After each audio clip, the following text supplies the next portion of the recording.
বেশ কিছুদিন ধরে রাজনৈতিক জটিলতায় ভুগছে ইউরোপের দেশ ফ্রান্স।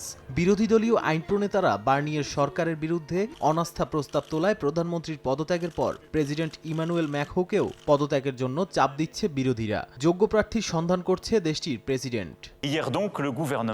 তবে স্থানীয় সময় বৃহস্পতিবার জাতির উদ্দেশ্যে দেয়া ভাষণে তিনি জানান, বিরোধী বামপন্থী দলগুলোর চাপে পদত্যাগ করবেন না তিনি। প্রেসিডেন্টের মেয়াদ পূর্ণ না হওয়া পর্যন্ত তার স্থানে তিনি বহাল থাকবেন। বলেন, খুব শিগগিরই ঘোষণা করবেন প্রধানমন্ত্রীর নাম।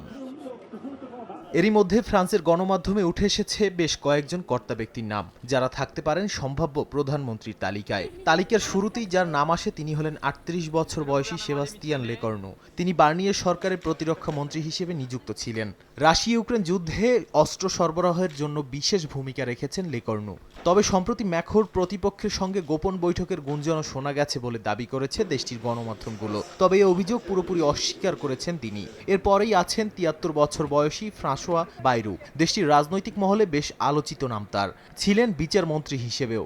অর্ধেক পাউডারে দ্বিগুণ উজ্জ্বলতা। নতুন রিন অ্যাডভান্সড অর্ধেক পাউডারে দ্বিগুণ উজ্জ্বলতা। ২০১৫ সালে প্যারিস হামলার সময় ফরাসি সরকারের স্বরাষ্ট্রমন্ত্রী ছিলেন ৬১ বছর বয়সী বার্নার্ড কাজেনেভ। তার প্রার্থিতা ম্যাখোর জন্য সোশ্যালিস্ট আইন প্রণেতাদের কাছে একটি বার্তা হতে পারে, যাতে তারা জোট থেকে বেরিয়ে আসতে পারে, কারণ দীর্ঘদিন তিনি সোশ্যালিস্ট পার্টির সদস্য ছিলেন। এরপরে রয়েছে দক্ষিণাঞ্চলের হাইট ডি ফ্রান্স অঞ্চলের গভর্নর জেভিয়ার বেরট্রা। ৫৯ বছর বয়সী সেন্ট্রাল রাইটের একজন শক্তিশালী নেতা তিনি। ২০২২ সালের নির্বাচনে প্রার্থিতা না পেলেও তার নাম আরও একবার আলোচনায় এসেছে।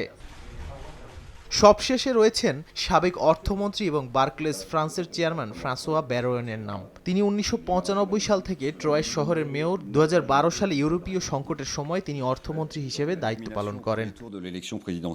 নাদিম মারজান, সময় সংবাদ।